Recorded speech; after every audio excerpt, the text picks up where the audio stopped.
আসন্ন ১২ ফেব্রুয়ারি নির্বাচনকে সামনে রেখে বীরগঞ্জ ও কাহারোলবাসীর জন্য উন্নয়নের এক মহাপরিকল্পনা ঘোষণা করলেন দিনাজপুর ১ আসনের ১০ দলীয় জোটের প্রার্থী মোহাম্মদ মতিউর রহমান। শনিবার ২৪ জানুয়ারি ২০২৬ বিকেলে দেউলি রথের বাজারে আয়োজিত এক বিশাল পথসভায় তিনি তার এই রূপরেখা তুলে ধরেন। হাজারো মানুষের উপস্থিতিতে জনসমুদ্রে রূপ নেওয়া এই সভায় মতিউর রহমান ঘোষণা করেন, নির্বাচিত হলে এই এলাকায় একটি রপ্তানি প্রক্রিয়াকরণ অঞ্চল প্রতিষ্ঠা করা হবে, যেখানে ৩০ থেকে ৪০ হাজার স্থানীয় তরুণের কর্মসংস্থান নিশ্চিত হবে। আমরা চাই একটা ইপিজেড প্রতিষ্ঠা করতে। যদি একটা ইপিজেড প্রতিষ্ঠা করা যায়, এক ইপিজেডেই ৩০ থেকে ৪০ হাজার তরুণ প্রজন্মের চাকরি হবে ইনশাআল্লাহ। এছাড়াও এ অঞ্চলের প্রধান অর্থকরী ফসল আম ও লিচু সংরক্ষণে আধুনিক হিমাগার নির্মাণের প্রতিশ্রুতি দেন তিনি। আমাদের এই এলাকায় আম হয়, আমাদের দিনাজপুরে লিচু হয়, আমাদের এখানে অনেক ফসল হয়। এই ফসলগুলো দেশের বাইরে রপ্তানি করার চেষ্টা করব। লিচু হওয়ার পরে, আম হওয়ার পরে যত দ্রুত ঢাকায় পাঠানো যায় তত দ্রুত আমরা চেষ্টা করি, তাই না? মানে না পাঠালে কি হবে? পচে যাবে, নষ্ট হয়ে যাবে, আমরা ক্ষতিগ্রস্ত হই।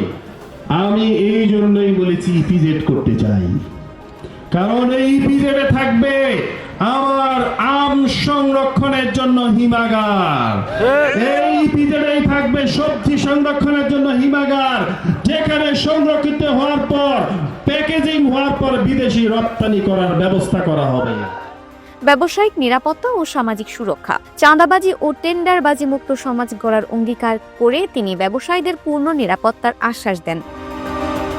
জনকল্যাণে তিনি ঘোষণা করেন, ৫ বছর বয়স পর্যন্ত শিশুদের জন্য সম্পূর্ণ বিনামূল্যে চিকিৎসা এবং গর্ভবতী মায়েদের জন্য বিশেষ ভাতার ব্যবস্থা করা হবে।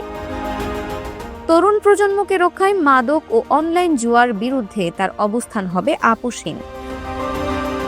গণভোট ও হ্যাঁ ভোটের লড়াই, এবারের নির্বাচনে দুটি ব্যালটের গুরুত্ব বুঝিয়ে দিয়ে মতিউর রহমান বলেন, এমপি নির্বাচনে দাঁড়িপাল্লা এবং গণভোটে হ্যাঁ মার্কায় ভোট দিতে হবে। তার মতে হ্যাঁ ভোট হলো কেয়ারটেকার সরকার ব্যবস্থা বহাল রাখা এবং দুর্নীতি বন্ধের পক্ষে রায়।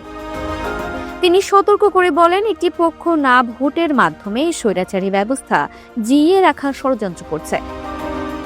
সাম্প্রদায়িক সম্প্রীতি বজায় রাখার প্রতিশ্রুতি দিয়ে তিনি বলেন, জামায়াতে ইসলামী নির্বাচিত হলে হিন্দু, বৌদ্ধ, খ্রিস্টান সহ সকল ধর্মের মানুষ সমান অধিকার ও পূর্ণ ধর্মীয় নিরাপত্তা ভোগ করবে।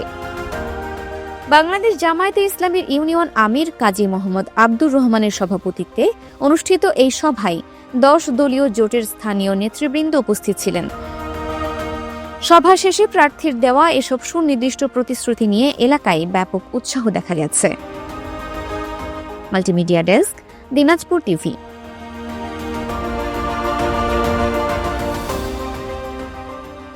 দিনাজপুর টিভি মানুষের জীবনের কথা বলে।